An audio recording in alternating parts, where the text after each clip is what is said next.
Subscribe कीजिए हमारा channel. Latest video notification के लिए इस बेल आइकन को दबाएं। नमस्कार दोस्तों।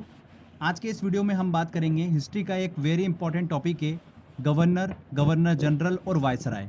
ध्यान दें, जितना मैं आपको बताऊंगा आपको उतना ही याद रखना है, क्योंकि पढ़ने के लिए तो बहुत ज़्यादा है, आप कंफ्यूज हो जाएंगे।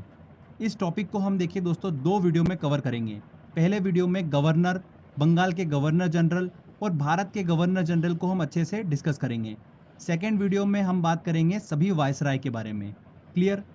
वीडियो स्टार्ट करने से पहले एक एडवाइस देता हूँ, आप गवर्नर, गवर्नर जनरल या वायसराय के नाम याद करने पे फोकस मत करिएगा, उनके काम से उनका नाम याद करने की कोशिश करिएगा। ओके? क्योंकि एग्जाम में उनके समय काल में हुई एक्टिविटी से संबंधित क्वेश्चन पूछे जाते हैं, ये आप चीज़ ध्यान रखिएगा।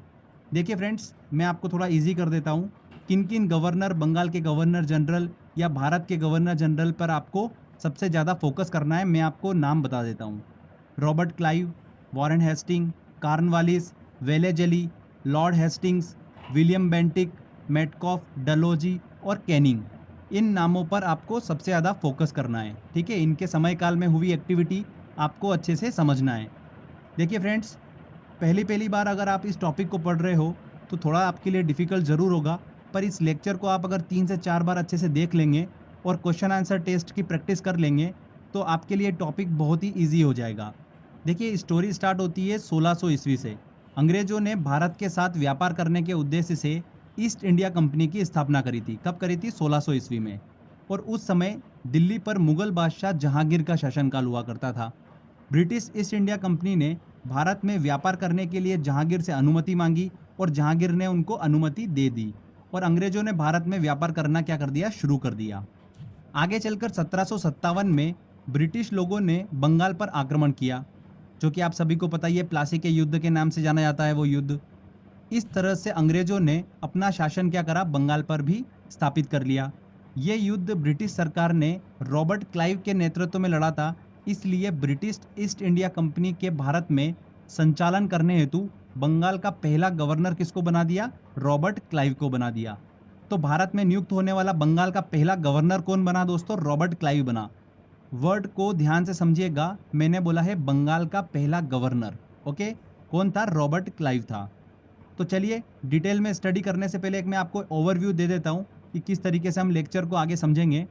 1757 से लेकर 1772 तक ब्रिटिश सरकार का जो सर्वोच्च पद हुआ करता था वो बंगाल के गवर्नर के नाम से जाना जाता था। आगे चलकर 1773 में रेगुलेटिंग एक्ट आया, उसके बाद से ब्रिटिश सरकार का सर्वोच्च पद बंगाल के गवर्नर जनरल के नाम से जाने लगा था 1773 के बाद से।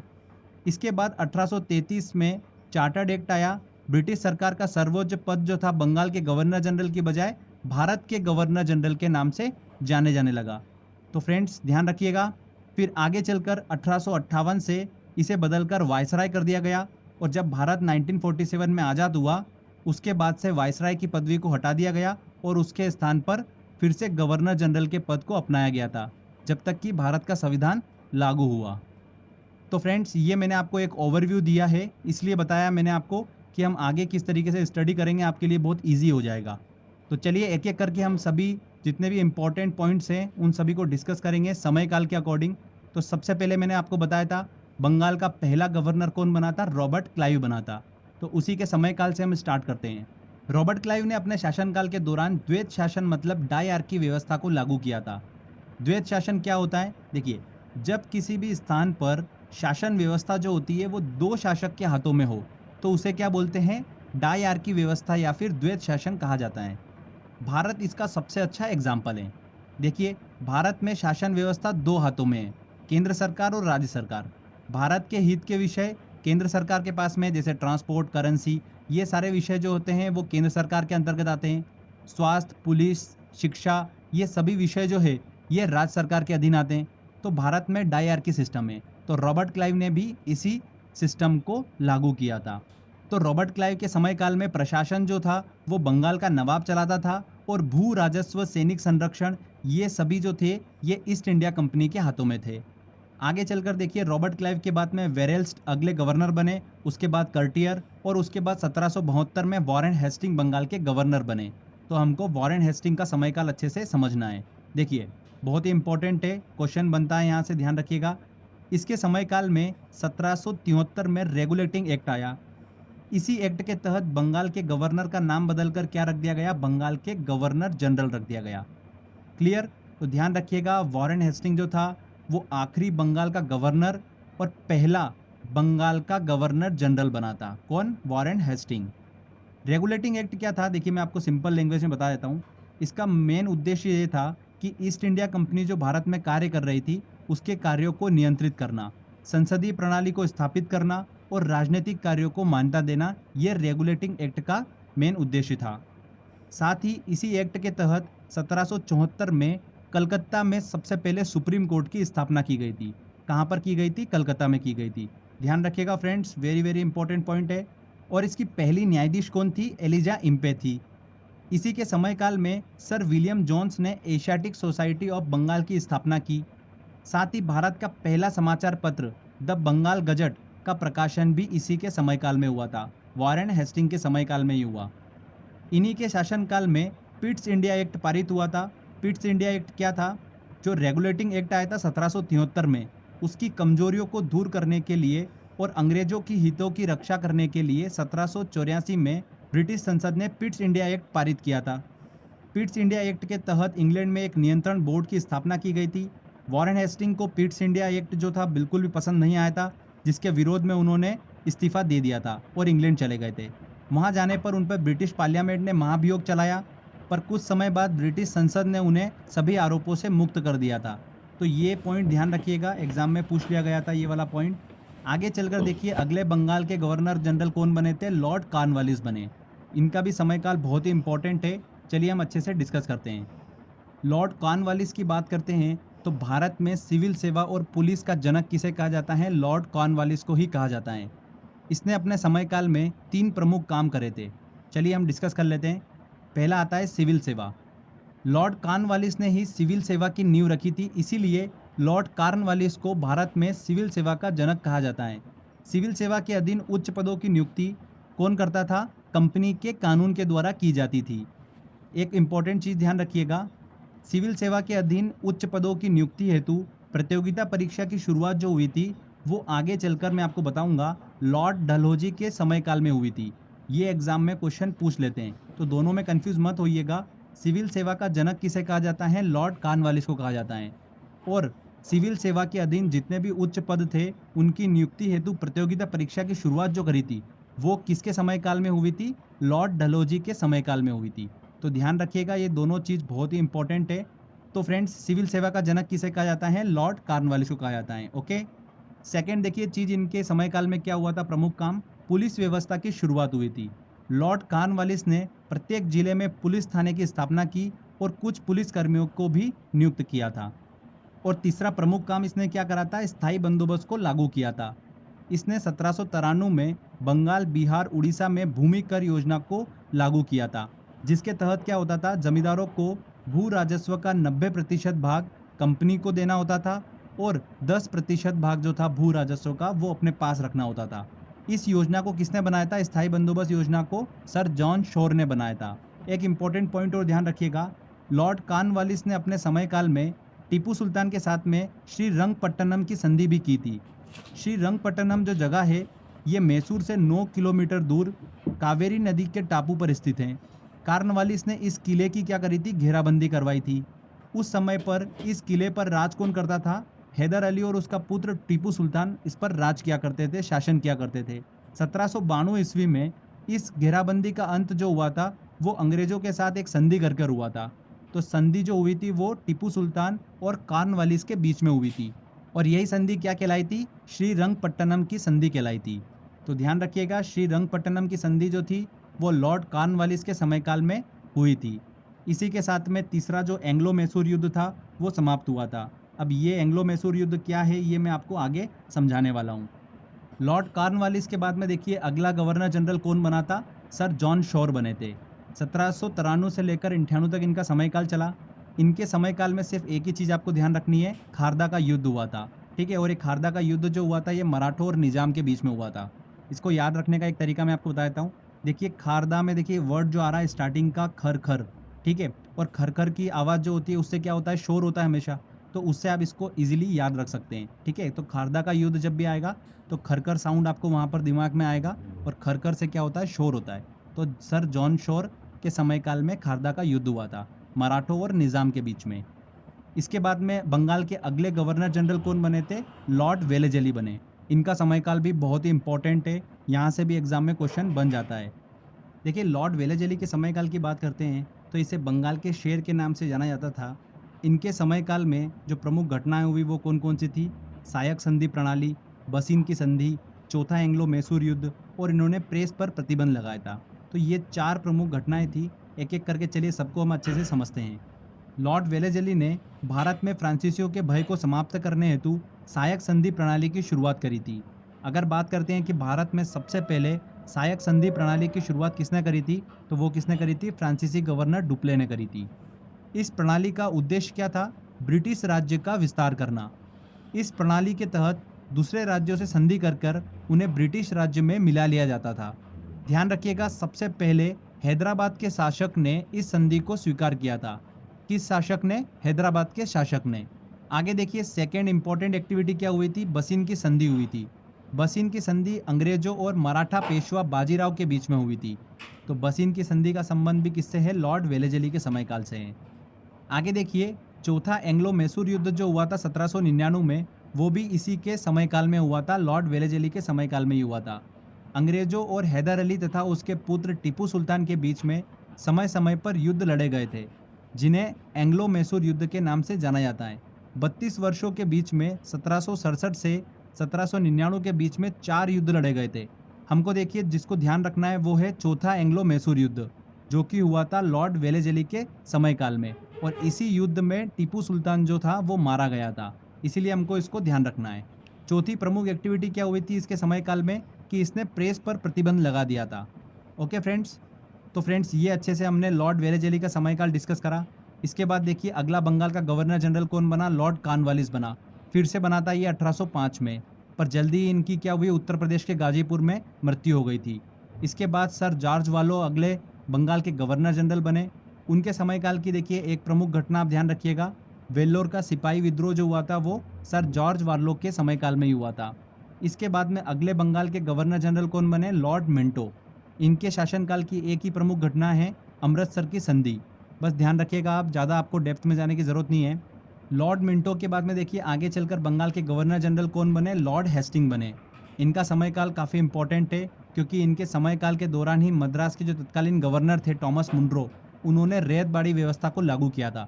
तो वहाँ से एसएससी में 2 से 3 बार क्वेश्चन पूछा जा चुका है, हमको उसको अच्छे से समझना होगा।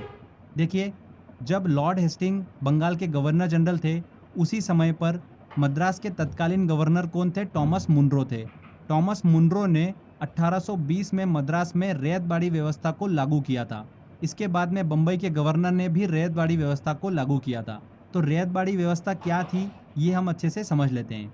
जैसा कि मैंने आपको पहले बताया था कि लॉर्ड कॉर्नवालिस ने स्थायी बंदोबस्त को शुरू किया था। स्थायी बंदोबस्त में क्या होता था, किसान और सरकार के भूमि कर के बीच में जमींदारों का रोल हुआ करता था। जमींदार बीच में लगान की लूटबाजी करने लगे थे, जिसके कारण सरकार का राजस्व जो था वो नहीं बढ़ पा रहा था। तब ब्रिटिश सरकार ने इसकी कमियों को दूर करने के लिए एक नई योजना बनाई थी, जिसका नाम क्या था, रैयतबाड़ी व्यवस्था। इस व्यवस्था के अंतर्गत जमींदारों का रोल खत्म कर दिया गया और किसान को ही सीधे भूमि का मालिकाना हक दे दिया। अब किसानों को लगान सीधे ब्रिटिश सरकार को देना होता था। रैयतबाड़ी व्यवस्था के अंतर्गत जो किसान कर नहीं देता था, उससे जमीन छीन ली जाती थी।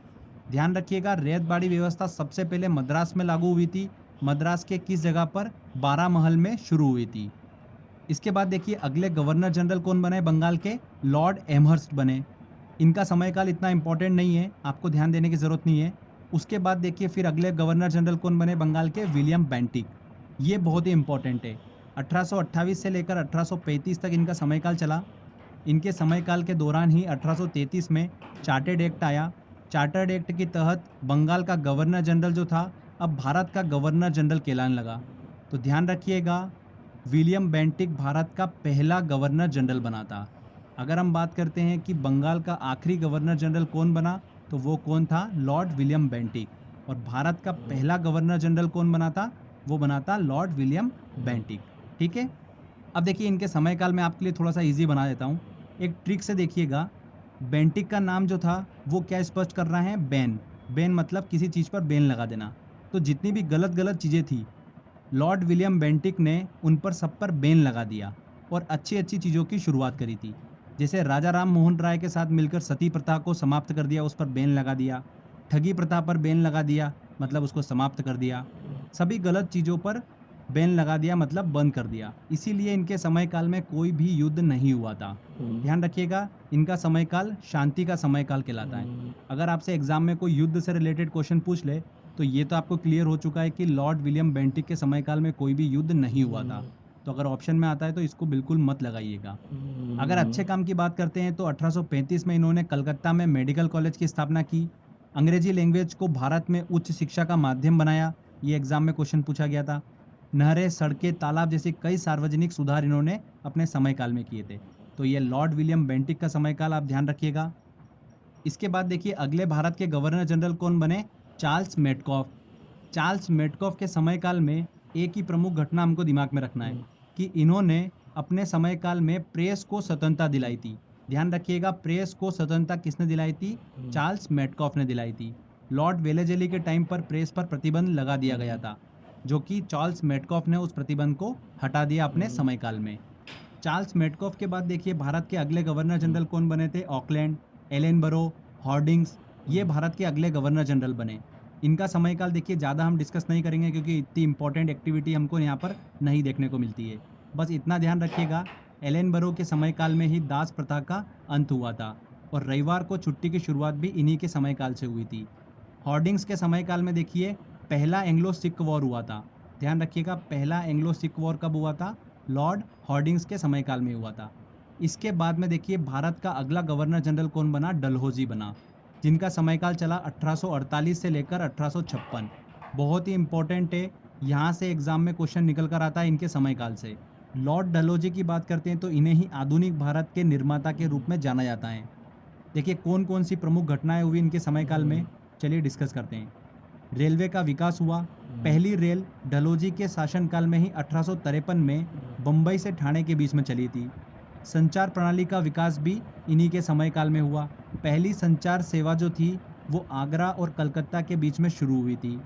1854 में देखिए इनके समय काल में ही डाकघर अधिनियम पास हुआ था, जिसके तहत पहली बार डाक टिकटों का प्रचलन शुरू हुआ था। आगे देखिए सिविल सेवा के अधीन पदों की नियुक्ति जो होती थी पहले, वो कंपनी के कानून के द्वारा होती थी, पर डलहौजी ने इस सिस्टम को चेंज कर दिया और सिविल सेवा के अधीन पदों की नियुक्ति हेतु प्रतियोगिता परीक्षा की शुरुआत करी थी इन्होंने। ध्यान रखिएगा, लॉर्ड डलहौजी ने ही प्रतियोगिता परीक्षा की शुरुआत करी थी। पहले भारतीय आईएएस की बात करते हैं तो कौन बने थे, सत्येंद्र नाथ टैगोर बने थे। 1863 में पहले भारतीय आईएएस बने थे सत्येंद्र नाथ टैगोर। लॉर्ड डलहौजी ने अपने शासनकाल में व्यवगत का सिद्धांत, जिसे बोल सकते हैं हम कि हड़प्पा नीति, उसकी शुरुआत करी थी, जिसे इंग्लिश में क्या बोला जाता है, doctrine of lapse. Very very important है, यहाँ से एग्जाम में क्वेश्चन पूछा गया था। लॉर्ड डलहौजी ने इस नीति को ब्रिटिश साम्राज्य का विस्तार करने के उद्देश्य से लागू किया था। इस नीति में देखिए क्या होता था, वे राज्य जिनका कोई भी उत्तराधिकारी नहीं है, ठीक है, उनसे शासन जो था वो छीन कर ब्रिटिश राज्य में मिला लिया जाता था। हड़प नीति के तहत ब्रिटिश राज्य में विलय होने वाला पहला राज्य जो था वो कौन सा था, सतारा था। ध्यान रखिएगा, सतारा पहला राज्य था जो हड़प्पा नीति मतलब व्यवगत का सिद्धांत डॉक्ट्रिन ऑफ लैप्स के तहत ब्रिटिश राज्य में मिलाया गया था। आगे चलकर जयपुर, संबलपुर, उदयपुर, झांसी, इन राज्यों को हड़प्पा नीति के तहत ब्रिटिश राज्य में मिला लिया गया। तो ये लॉर्ड डलहौजी का शासनकाल हमने अच्छे से डिस्कस करा। वेरी वेरी इंपॉर्टेंट पॉइंट है, रेलवे का विकास, संचार प्रणाली का विकास, डाकघर अधिनियम, सिविल सेवा के अधीन पदों की नियुक्ति हेतु प्रतियोगिता परीक्षा की शुरुआत करी और हड़प्पा नीति मतलब व्यवगत का सिद्धांत लागू करा था। ये इंपॉर्टेंट हाईलाइटेड पॉइंट है लॉर्ड डलहौजी के समय काल के। ओके, इसके बाद देखिए लॉर्ड डलहौजी के बाद अगला भारत का गवर्नर जनरल कौन बना, लॉर्ड कैनिंग बना। इन्हीं के शासनकाल में 1857 का विद्रोह हुआ था और इसी विद्रोह के बाद भारत का शासन जो था वो ईस्ट इंडिया कंपनी के हाथों से लेकर ब्रिटिश सरकार के हाथों में दे दिया गया था और कैनिंग को भारत का पहला वायसराय बनाया गया। ध्यान रखिएगा, ईस्ट इंडिया कंपनी द्वारा नियुक्त भारत का आखिरी गवर्नर जनरल कौन था, लॉर्ड कैनिंग था और पहला वायसराय कौन बना, लॉर्ड कैनिंग बना। देखिए फ्रेंड्स, जो वायसराय वाला भाग है ये हम पार्ट 2 में डिस्कस करेंगे। इस लेक्चर में देखिए पार्ट 1 में हमने क्या क्या डिस्कस करा, बंगाल के गवर्नर, बंगाल के गवर्नर जनरल और भारत के गवर्नर जनरल, इन तीनों सेक्शन को हमने अच्छे से डिस्कस करा है। बहुत ही ईजी लैंग्वेज में मैंने आपको बताया है। आई होप आपको अच्छे से समझ में आया होगा। चलिए फ्रेंड्स, अब बारी है टेस्ट लगाने की। अच्छे से आपने इस थ्योरी को देखा होगा तो क्वेश्चंस आप बड़ी आसानी से लगा पाएंगे। जो भी प्रीवियस ईयर एग्जाम में क्वेश्चन पूछे गए हैं वो सारे क्वेश्चन हम इस टेस्ट में सॉल्व करते हैं। चलिए टेस्ट की ओर चलते हैं। देखिए दोस्तों, पहला क्वेश्चन है, भारत में राजस्व एकत्रित करने के लिए स्थायी प्रणाली की शुरुआत किसने की थी? स्थायी बंदोबस्त, स्थायी प्रणाली की शुरुआत किसने करी थी? लॉर्ड कॉर्नवालिस ने करी थी। B answer. ब्रिटिश शासन के दौरान मद्रास में रैयतबाड़ी प्रणाली की शुरुआत करने वाला कौन था? मद्रास में रैयतबाड़ी प्रणाली की शुरुआत किसने करी थी? थॉमस मुनरो ने करी थी। और सबसे पहले रैयतबाड़ी प्रणाली की शुरुआत भी मद्रास में ही हुई थी। ओके, यहाँ पर सी आंसर सही होगा। बंगाल का पहला गवर्नर जनरल था, बंगाल का पहला गवर्नर जनरल कौन बना था? वॉरेन हेस्टिंग बना था। चलिए अगला क्वेश्चन लेते हैं। किस भारतीय राज्य पर कब्जा करने के लिए राज्य हड़प नीति को नहीं अपनाया गया? देखिए फ्रेंड्स, सतारा बिल्कुल हड़प नीति के तहत इसको ब्रिटिश साम्राज्य में मिलाया था। उदयपुर, झांसी, इन तीनों को हड़प नीति के थ्रू ब्रिटिश साम्राज्य में मिलाया गया था। पर पंजाब को देखिए हड़प नीति के द्वारा ब्रिटिश साम्राज्य में नहीं मिलाया गया था। मैंने आपको बताया था एंग्लो सिख वॉर हुआ था, तो पंजाब को सेकेंड एंग्लो सिख वॉर के बाद में ब्रिटिश साम्राज्य में मिला लिया गया था। तो यहाँ पर डी आंसर बिल्कुल सही होगा। ईस्ट इंडिया कंपनी का अंतिम गवर्नर जनरल और क्राउन के अधीन पहला वायसराय कौन था? कौन बना था? लॉर्ड कैनिंग बने थे। एक खुली प्रतियोगिता परीक्षा के माध्यम से इंडियन सिविल सर्विस में भारतीयों के प्रवेश को निम्नलिखित में से किसने संभव बनाया था? किसने बनाया था? लॉर्ड डलहौजी ने। लॉर्ड डलहौजी ने ही सिविल सर्विस में उच्च पदों की नियुक्ति हेतु प्रतियोगिता परीक्षा की शुरुआत करी थी। लॉर्ड डलहौजी ने। भारतीय सिविल सेवा में चुने जाने वाले पहले भारतीय कौन थे? पहले आईएएस कौन बने थे? सत्येंद्र नाथ टैगोर बने थे 1863 में। ध्यान रखिएगा, सत्येंद्र नाथ टैगोर। इंग्लैंड के हाउस ऑफ कॉमन द्वारा भारत के किस गवर्नर जनरल पर महाभियोग चलाया गया था? किस पर चलाया गया था? वॉरेन हेस्टिंग पर। वॉरेन हेस्टिंग जो थे वो पिट्स इंडिया एक्ट के देखिए विरोध करते हुए गवर्नर जनरल के पद से इस्तीफा देकर इंग्लैंड चले गए थे, जहां पर उन पर महाभियोग चलाया गया था। ठीक है, तो वॉरेन हेस्टिंग यहाँ पर सही आंसर होगा। निम्न में से कौन सा भारत का पहला वायसराय था? पहला वायसराय कौन बना? लॉर्ड कैनिंग बने थे। चलिए अगला क्वेश्चन देखते हैं। डॉक्ट्रिन ऑफ लैप्स या व्यपगत का सिद्धांत निम्न में से किसने आरंभ किया था? किसने शुरुआत करी थी इसकी? लॉर्ड डलहौजी ने इसकी शुरुआत करी थी। भारत में पहली बार सन 1853 में किस स्थान से रेल यात्रा प्रारंभ की गई थी? किस स्थान से शुरू हुई थी रेल यात्रा? बम्बई से। बम्बई से ठाणे के बीच में चली थी पहली रेल। पिट्स इंडिया एक्ट के अंतर्गत निम्न में से किसे स्थापित किया गया था? किसे स्थापित किया गया था? नियंत्रण बोर्ड को स्थापित किया गया था इंग्लैंड में। बी आंसर यहाँ पर सही होगा। कलकत्ता में उच्चतम न्यायालय की स्थापना किसके द्वारा की गई थी? देखिए, कलकत्ता में उच्चतम न्यायालय की स्थापना 1773 रेगुलेटिंग एक्ट के तहत की गई थी। और कब की गई थी? 1774 में। ओके, यहाँ पर बी आंसर। निम्न में से कौन बंगाल का पहला गवर्नर था? बंगाल का पहला गवर्नर कौन बना था? रॉबर्ट क्लाइव बना था। शब्दों पर ध्यान दीजिएगा, यहाँ पर पहला गवर्नर जनरल नहीं पूछा है ना, पहला गवर्नर जनरल नहीं पूछा है ना, पहला गवर्नर पूछा है। 1773 रेगुलेटिंग एक्ट के तहत भारत में पहले उच्चतम न्यायालय सुप्रीम कोर्ट की स्थापना 1774 में कहाँ की गई थी? कहाँ पर की गई थी दोस्तों? कलकत्ता में की गई थी। एशियाटिक सोसाइटी ऑफ बंगाल की स्थापना निम्न में से किस बंगाल के गवर्नर जनरल के समयकाल में हुई थी? किस बंगाल के गवर्नर जनरल के समयकाल में हुई थी? वॉरेन हेस्टिंग के समयकाल में हुई थी। निम्न में से किसे सिविल सेवा का जनक कहा जाता है? सिविल सेवा का जनक किसे कहा जाता है? लॉर्ड कॉर्नवालिस को कहा जाता है। खारदा का युद्ध निम्न में से किसके समयकाल में हुआ था? देखिए, खरखर की आवाज़ मतलब शोर होना, मतलब सर जान शोर। सी आंसर यहाँ पर सही होगा। रैयतबाड़ी व्यवस्था सबसे पहले कहाँ पर शुरू हुई थी? रैयतबाड़ी व्यवस्था सबसे पहले कहाँ पर शुरू हुई थी? मद्रास में शुरू हुई थी। निम्न में से किस भारत के गवर्नर जनरल ने राजा राम मोहन राय के साथ मिलकर सती प्रथा का अंत किया था? किसने करा था? देखिए, सती प्रथा पर बैन लगाना, ठीक है, ठगी प्रथा पर बैन लगाना, मतलब बैन वर्ड आपको समझ में आ रहा होगा। तो देखिए यहाँ पर बेंटिक, बेंटिक साउंड आ रहा है ना, तो Lord William Bentinck, C answer यहाँ पर सही होगा। निम्न में से किसने अंग्रेजी को भारत में उच्च शिक्षा का माध्यम बनाया? किसने बनाया था?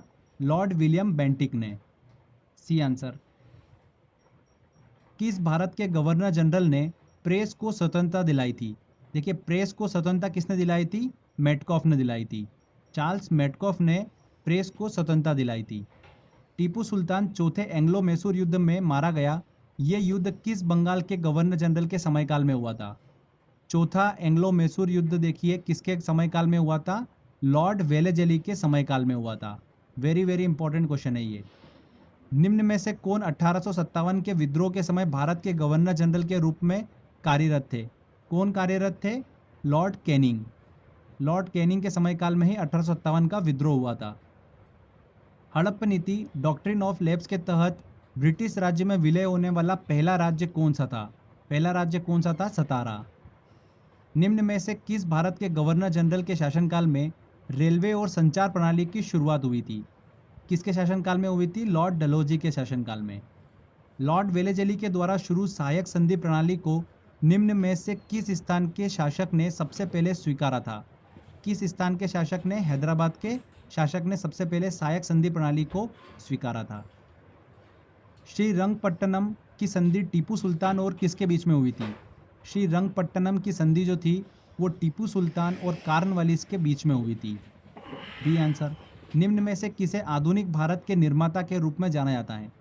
किसे जाना जाता है आधुनिक भारत के निर्माता के रूप में?